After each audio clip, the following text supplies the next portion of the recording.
Good morning. Welcome back to Where the Owls Sleep. Slightly different time, slightly different show for us. Mitch and Stocks, as always. How's it going, mate? How's your Saturday morning been so far? Very relaxed so far. Just swatting up on Aston Villa since I woke up because I'm guessing Yeah. you're going to take the Newcastle side of this. Yeah, well, I'm going to try and do a bit of both. Going to try and do a bit of both. I've sorted up on Villa myself. The team news has just come out, which is just now up on the screen. It's slightly different to what I predicted for their starting 11, so my swatting obviously wasn't that accurate.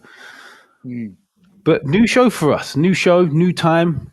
Finally, a chance to delve into some tactics, something we spoke about quite a lot since starting up the channel. So, looking forward to it? Yeah, oh mate, there's nothing more I love than nerding one off about football and talking about runs that players won't make. By the way, nerding one off is a wild sentence. That is a wild saying. Right. Hopefully, this all runs smoothly and we won't keep you people long. We're only going to do about 20 minutes, but a little breakdown how we think the game's going to be won and lost, and then a little prediction at the end. So we might as well jump straight into it. Here we go. On the tactical pad, this is what I did before the teams had come out. And now looking at it, we have got I've got Newcastle bang on, which is good to see as I'm a Newcastle fan. We need to get Torres out,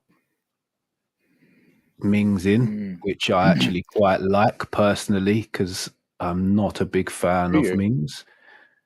Matson out, Digne in.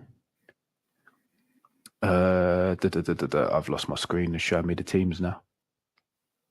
Yeah, that's all right. You've got Kamara and Tielemans are okay, but yeah. I think you need to bring. It was Onana, wasn't it? Yeah, Onana's in. Me personally, I think that's going to be more of a matchup free to go with yours myself. Oh, you reckon they're going to change systems? Yeah, I reckon there'll be a slight tweak. I always see. I see Emery as a bit more fluid. Yeah, with his, I think he's changing it. So everything that I've looked at previously, Villa have been sort of 4-2-3-1 or a 4-4-1. But I was toying whether or not Kamara or Onana started. Then I thought they might just go match it up and go Tielemans, Onana, Kamara. So they've got a bit more power in the centre mid to match yours. That's what I thought personally. Yeah, no, I get that. That's a fair point. That is a fair point because then every time Villa have beat us, they've done it sort of in this system that I've kind of got them set up at the minute. They don't stick to it. What they kind of end up in is something that looks a little bit more like that. So Watkins goes right on the last man, and then you've got Rodgers who fills this space here, which always used to be a problem position for us. And then they have the two which are the top of the box that they've created in midfield, which then one of them three out of McGinn, Rodgers, or Tielemans will be the one that's looking to get the space just in case someone gets lazy. And then they've been using that to beat us. The only other tactic they've really beat us with is when the goalie's had it, which is normally Martinez, who's injured. They will go long to Watkins and they'll play on the pace against Burn and Shaw. Yeah. So do you reckon they'll go more? So if they're doing that, do you reckon there'll be more? Now you've said the box thing. I really like that because that's the big tactic of modern times recently, isn't it? Is to box midfield so no one gets through the middle of you and force people out wide as much as you can. Because generally, where you have one centre forward, you would like what were we saying 80%? You'd fancy two centre halves to win a header on one striker, making sure that your midfield watch any late runs. So it's always about boxing it out, really. Yeah, so I do kind of like that. What I think's interesting for Villa is that sort of you see the three you've got behind Watkins. Yes, they can all shift around. Yes, they can all shift around. They've got all good work ethic. which I think would be important because I thought Tonali was excellent for you last year. I thought he was a bit underrated in terms of the whole league, let alone just when people speak about Newcastle. And to make sure that he's not got too much time to dictate it would be interesting. And I wasn't, like I say, initially, I wasn't sure whether they'd go for Kamara or Onana, but I thought, I think they could do with both of their sort of strength, defensive work, running, because you've got an energetic midfield. Yeah. To be fair, now looking at their starting 11 and the way I've set this up has worried me a bit more than it would have done pre-game. I had a slight feeling that Eddie Howe might actually make a slight tweak and go free at the back because of how open we've been against Villa previously. But I said on a show earlier in the week that I thought it was probably one of the hardest 11s to predict since Howe took over, but he's gone pretty much as most would have expected him to be honest, which has surprised me. I thought he'd throw a little curveball out there, maybe an Osler up front, maybe this young man who I think is going to surprise everybody this season, Park Sung-soo, who we've got from Korea, who has come in pre-season and looked amazing. I think he's going to get a lot more minutes than anybody expected when he came in. But it'd be interesting to see. I think this suits us attacking wise, though, what Villa have done, because I don't see an awful lot of pace in their back four, and we've got bundles of it up front, and they will play a pretty high line. So when they're attacking, let's actually move this so that when they're in an attacking phase of play, you could even see Rodgers sort of pulling over here. McGinn will push up, Tielemans will push up. They'll look for the space. We'll all drop in and we'll end up in more of that as our defensive shape. With Gordon there, when they're all pushed up and their line is in and around here, this is, I think, where we get the joy out of the game. I think we sit in like this in a sort of 4-5-1 shape. And then as soon as we win it back, can I get a little ball here? Oh, let's get a little ball on. Soon as we win it back, so depending on what areas we win it back in, we'll be looking in there. Into Tonali, into Bruno, into Trippier. They're the three we'll look for instantly. Even maybe Fabian Schär, to be fair. And the ball will be that. Yeah. It won't be into Gordon's feet. It won't be any of that. And then you'll have Alanga gone, Gordon gone, Barnes gone, Joe Linton will probably go with him as well. And I think that's where we're going to cause them a lot of problems today. Can I ask you, Mitch? Yeah. Do you think you were almost sort of like a rope-a-dope? Do you reckon you'll sit deeper to see if you can pull them further into your half to then hit them on the break? I think most definitely for the first 20 minutes, I reckon we will. I reckon we'll sit in more than we would normally do at the start of a game, which I don't really like from us. I like it when we come out fast and we attack and we push teams back. But because of our record at Villa Park the last few years and Villa Park being what it is, I think we'll want to try and quiet the crowd a bit and then start getting our play together early, getting into Tonali, getting them both on the ball, playing it out, getting it down.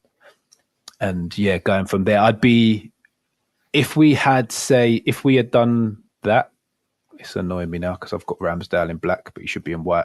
If we had done that, I would have assumed we were doing it from the off, that we would start playing, because there's not really many triggers at all.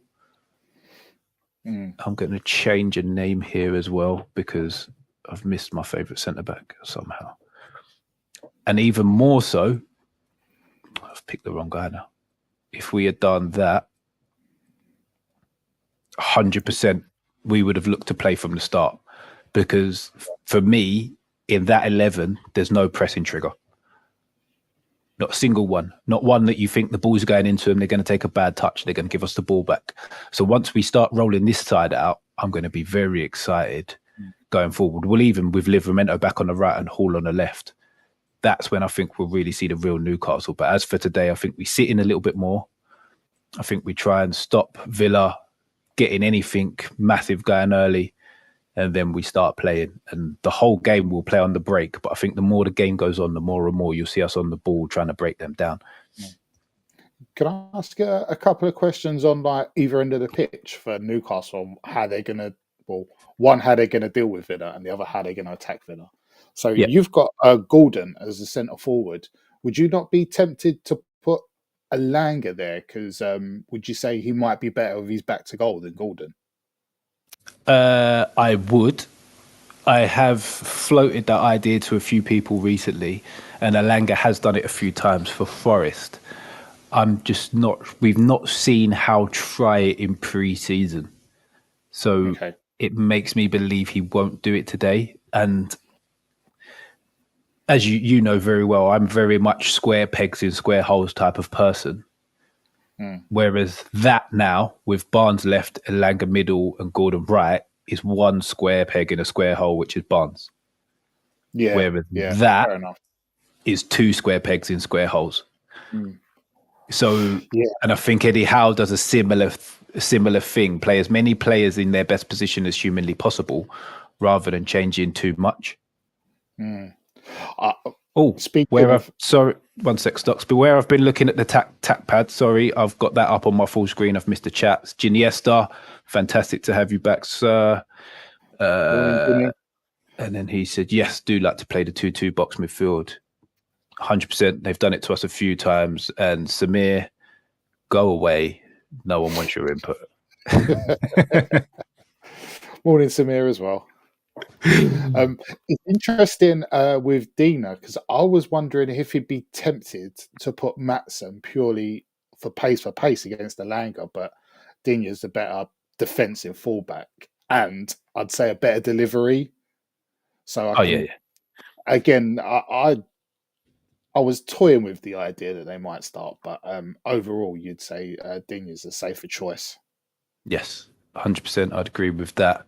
The only other thing I'd say is I would say if this game does kind of get into a stalemate, which Newcastle Villa very rarely does, I like our chances off the bench.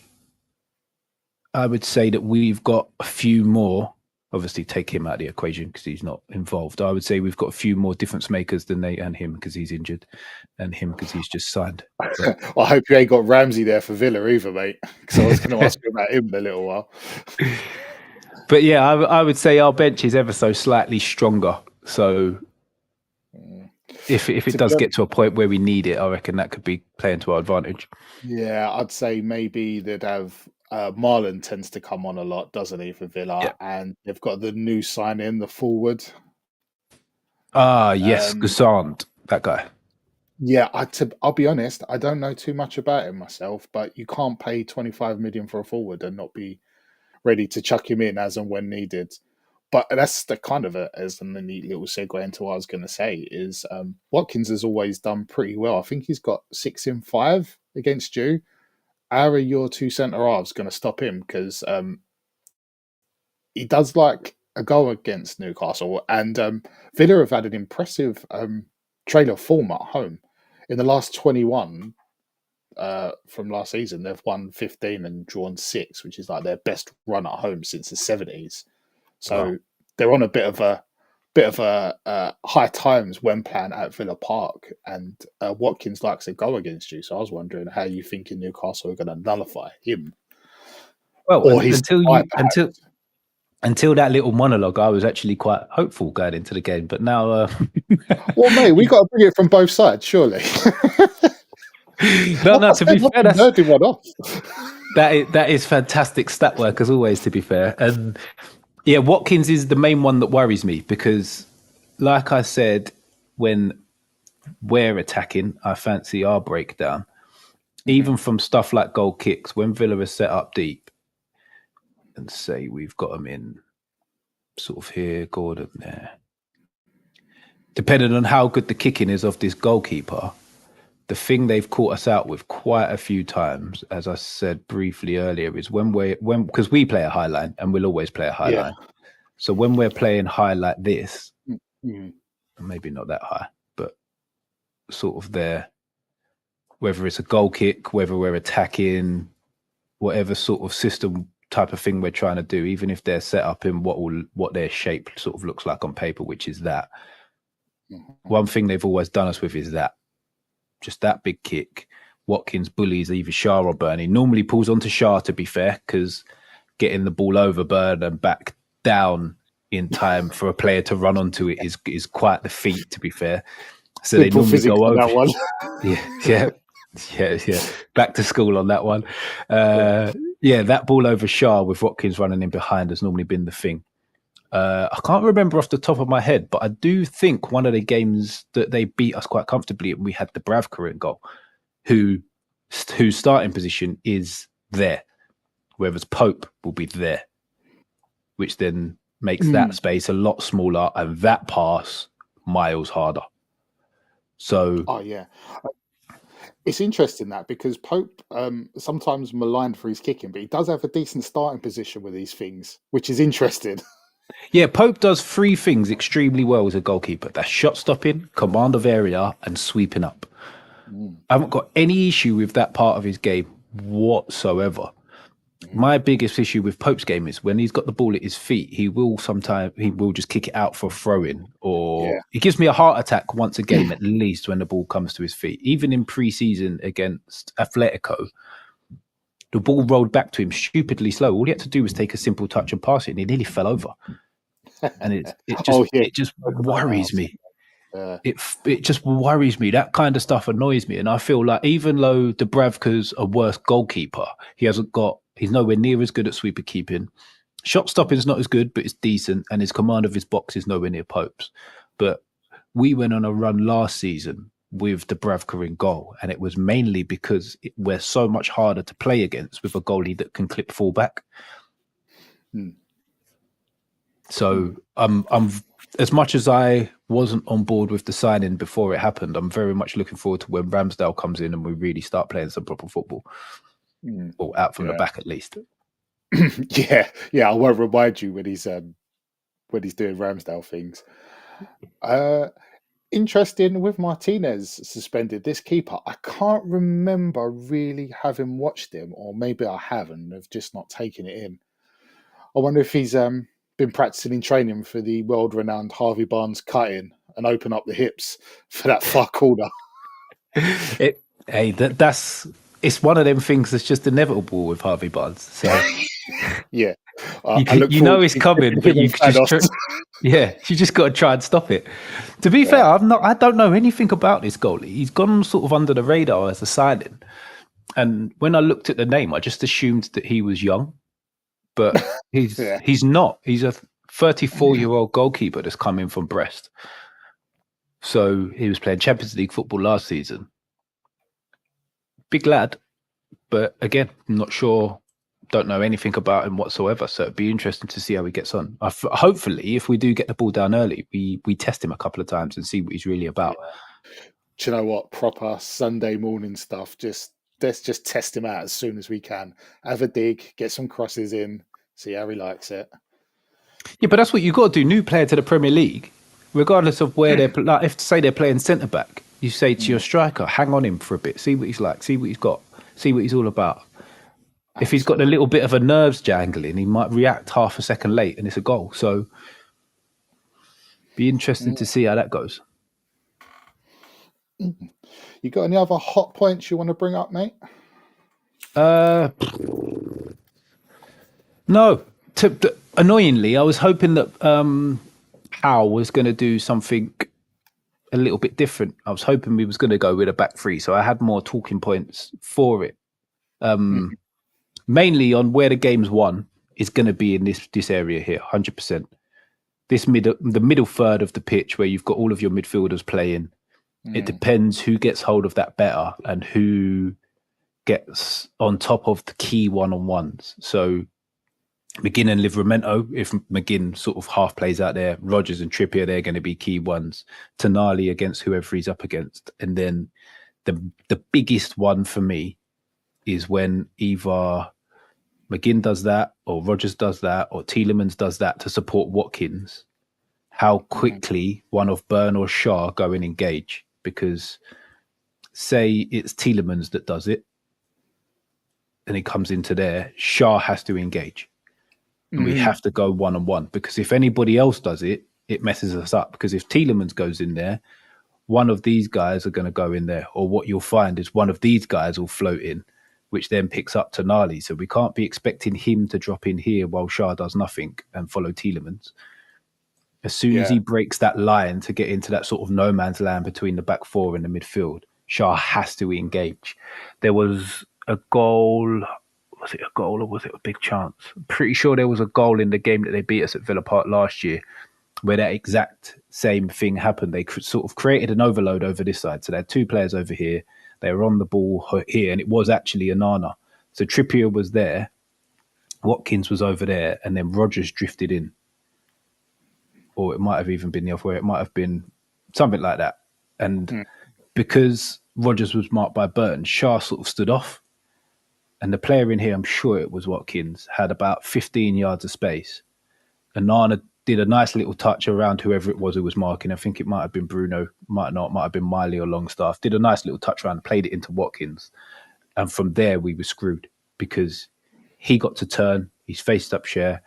Everybody off him's making runs. The fullbacks have then pushed on as well at the same time. And I'm pretty sure they scored from it at the time to make it 2-0. That's the kind of thing we can't allow to happen because it might have only been 3 or 4 seconds. But as soon as that happens, he needs to come out and engage and make sure that the pass into him isn't easy and make sure that when he takes his touch, if his touch is even slightly off, where he's there to nick it rather than letting him turn, face him up. He can then see everything on the pitch in front of him. He can either run him in there, he can just drive with the ball and wait for a good pass. We cannot allow him to be doing that at all today, regardless of which one of these 4 or 5 front players it is, because they're all quite good and they're all good at picking a pass when they need to. Absolutely. I think they've all got good movement off the ball, which is the problem as well. They're all sort of proficient in those two things, in that they can find a pass and they've got good movement, which when you're getting a bit squared up as a defensive unit, you don't want to be a sitting duck against them. No, 100% you do not at all. And I know like you've got to break the line first, but I'd say they're all competent finishers. There's not really any of them 4 players you had up pushing for Villa there that you wouldn't fancy on a 1-on-1, really. Oh yeah, you don't want any of them shooting from within 25 yards. You get all the way back to these two before you're sort of a little bit more comfortable with them having a shot, but even both of them can pull out a decent shot every now and again. Interesting in set pieces as well. I can't believe we haven't mentioned them, because I'd say both sides have got some height in there, haven't they? Some big lumps. If you look at Konza, Mings, Onana, I'm pretty sure Kamara is about 6'1". Onana's a great threat from set plays. Yeah, and then we've got Burn, Shah, Joe Linton. Other than that, I don't think any of those. Tonali's quite a big lad, but he's not massive. But he's more of a decoy header. Like you take out their big markers, and then hopefully you can find Tonali on a favourable. Yeah, something on the edge of the box for a little volley or something like that. Yeah. Do you reckon that's why he's gone with Mings over Torres then, so they could have a slight edge over the set pieces? Unless Torres isn't fully fit, I don't quite understand it, because we're not going to try and beat Villa in the air attacking wise. So I don't see the need for Mings to play. I considered this. I think if Isak was playing, I think they might have gone Torres, because he'd be more structural, shape defensive. Maybe Mings is faster and they know that you're going to try and hit him with pace. Maybe Mings is faster over the ground than Torres. Maybe it's simply just that. He's just there to cover the fullback, basically. Yeah, although I can see why you're intrigued by it, because although you'd say Torres could be like the better defender positionally, tactically, Mings has got a rick in him. He's quicker, but I think he has got a rick. Me and my dad have had like against each other over the years, where he's like, well, every time I watch Mings play, it's not that bad. I was like, yeah, you're watching him play for England, where he's around a lot of good players, and we're usually playing someone naff. I was like, when he's at Villa, he's got a bit of a rick in him. Yeah, he's definitely one. Both of them centre-backs I feel like we can get. In fact, all of that back four, I just look at and think you can get at them. You can get at them. If we get them one-on-one, I fancy any one of our front players to be able to beat them quite comfortably, to be honest. I look at that and I'm quite happy with the way that looks to me. Yeah, yeah. I'd say you can get Cash. I think where you'd do well against Cash is getting the overlap to give him. I think when he's one on one, he's not too bad. But if you throw in an overlap, then he could be a bit double guessy. I think Konza's a bit better than. I think he's the standout there. I think he's not bad. Yeah, You can get him without a doubt, but I think I'd say he's and Digne's sort of he's been around the block. I think he knows what he's doing. Although Alanga's quite a test for anyone on these days. it's quite a test. It's Yeah, quite an interesting game, and with like a history of goals in it, you kind of got your fingers crossed, haven't you? Jinxing it.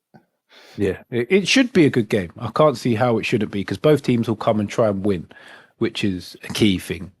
No one's going to sit in and just play for the draw. So I reckon it will be a very interesting game of football, to be honest. And one more thing that I think attacking wise for us, we could see, which also might play into where Mings is playing. If when you're set up in these positions, say we're like that, and Trippier and Shah's on the ball, either one of them. Let's go with Trippier for this one. What you might see is Alanga doing this and Gordon doing this. With as soon as Digne follows him to a certain point, Gordon goes and Trippier plays that ball. Yeah.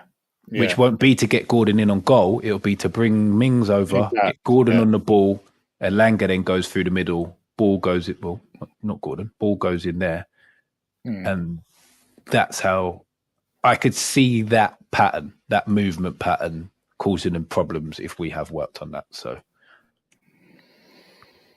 Well, and that works. That works from both of these, Shah and Trippier. Shah could play that same ball over there as Elanga tucks it and Gordon goes, frees up that little bit of space for him to get half a yard on Mings, and then it could cause him all kinds of problems. Yeah, I'd say a lot of that would, for like Villa, obviously, on like obviously layman's terms, Konza's going to try and come across, but depends on the two deeper of that box we were speaking about. Yeah. Kamara likes to roll up his sleeves and get in it, and Onana's not shy either. And both powerful players that can follow a run. They might not necessarily be as quick as Elanga, but they're definitely able to keep up with him to test him, if you know what I mean. I think the problem one of them's going to have, not sure which side it will be. I think it will whichever one plays on the Newcastle left is that Livramento will do that. Underlap. Yeah. And whoever's playing that side will have to pick up that run. So that's going to be another problem that cause for Onana and Kamara, because Livramento loves doing that when he's playing left back. Yeah. Well, it is interesting. I like that's definitely one of them ascendancy moves because I reckon, as we mentioned, like the Villa home record, I reckon they could press you and really get up in your face. But as you mentioned earlier, that's almost what you'd want first 20 minutes. You can get the ball in behind and get them facing their own goal against the new keeper. That hopefully is the plan. Hopefully something we can do at least a couple of times. So we'll see how that goes. Right. We've done a little breakdown. We spoke about what we think might happen, a few little patterns of play. What you saying prediction-wise, Stocks? It's so tough. This is genuinely a tough game for me. I'm going to go Desmond 2-2. Oh, bit of a 2-2. You nearly swayed me with your monologue on Villa earlier, but I'm sticking with what I've been saying the whole time. 2-1 Newcastle. I feel we'll defend well pretty much the whole game. They might nick one at some point, but I think we go 1-0 up on the break, and then I think it's 2-0 before Villa score, and Villa pull one back late to make it edgy near the end. But yeah, 2-1 Newcastle for me. Yeah, I thought about so many things. He who shall not be named, if he was there, I think it'd be different. Also, as we're talking about these two teams, I've got to ask, what do you think about Ramsey? Oh, should we see what Ginny said first? Yes, Ginny, he's going 2-1 Villa if we play our usual style. I want us to play low block. I think we get the win if we do that. That is a very fair point. If we had gone 3 at the back, Ginny, I would have expected us to do exactly that. I thought, I had a feeling that Howe might do the three at the back and do Gordon and Elanga through the middle up top. So a 5-3-2 type of thing. Us playing low block and then just hitting them on the break over and over again. That would have been my preferred tactic. He's gone something different. So see how it goes. Hopefully, Iniesta, as you've probably seen in previous games, we get the defensive side of it right, because that's what's been our downfall the last few times Villa have beat us at Villa Park. What I was going to ask about is Ramsey, because I think Villa have already said he's not available for selection due to the ongoing transfer. Well, it's done, isn't it? Oh, is it done? He's had his medical yesterday or Thursday evening, and there's pictures of him walking around St James's Park that were floating around yesterday evening. It's just one of them that they were never, ever going to allow it to go through before so that he could play. And Eddie Howe doesn't throw people in straight away anyway. So, yeah, it is literally done. That's fair enough. How do you feel about that? I like it. It's a good signing. We need 6 in our midfield pool. We've let Longstaff go. So we've added another one in. He can also play in the 10 if we want to play with a 10. He a push. He can also play wide left. So he fits in our young, good on the ball, can drive with it, versatile type of thing. And I think he's now, if you look at all of our other midfielders, he's as close to Joe Linton as you could get as a replacement. And with Joe Linton's injuries over recent years, I really like the signing. I was looking at a few Villa reactions, and it's a bit 50-50 from what I've seen. But obviously, like, I was only looking on BBC. I wasn't like talking to people or nothing. Yeah. And obviously, they're always going to go. It's interesting. Like, I remember a couple of years ago on it, I tipped him for like a breakout season in the Prem, and it didn't quite happen. I think he picked up an injury. Yeah, he's had an injury hit, like not massively, but he's had a few niggly injuries that have stopped him kicking on over the last few years. Yeah, it's because obviously Villa want the pure profit to balance the books, but I think he's a cracking player. That I'd say that's another reason why you wanted him, and as you hinted upon, there's some versatility of what he can do for you and what he can bring. Yeah, found it right. I wasn't being rude. I was just looking for something I screenshotted the other day. Apparently, I found this. I think it was on one of our forums. So with and without Alexander Isak, since the beginning of the 22-23 season, we have actually picked up more points, scored more goals, and conceded less goals without him playing. So in the 48 games that he's played, 22 wins, 10 draws, 16 losses, 90 scored, which is 1.9 a game, 72 against, which is 1.5 a game, and a 45% win ratio. Whereas without him, it's 32 games, 18 wins, 11 draws, 3 losses, 69 goals, which is 2.2 per game, 26 against, which is 0.8, a 56.2% win ratio. Which shocked me. I can't say that if I haven't looked any deeper into it other than screenshotted it, but if that is factual, it surprises me. And it also gives me even more hope of picking up some points before the international break, which is when I still believe he'll be reintegrated to the squad. Mate, it's been an emotional roller coaster for you today. You've been up and down, haven't you? You started positive, then I started waffling on about Villa's recent form. You went down there, you're back up again. Hey, the game's getting close. I'm very, very positive. I feel the positivity still. I think first game of the season, I think we'll be at it. I like the way we've played in pre-season, even though we've got no wins, because there's context behind it, how many starters are on the pitch at the same time and stuff like that. So, yeah. This week has really helped, I think, a lot of Newcastle fans up the positivity levels with Chow coming in, Ramsey now as well, with potentially Wissa looking to be done early next week. The positivity's definitely gone up in and around Newcastle. Cool. Well, I'll show you my West Ham positivity when we're online tomorrow night, mate.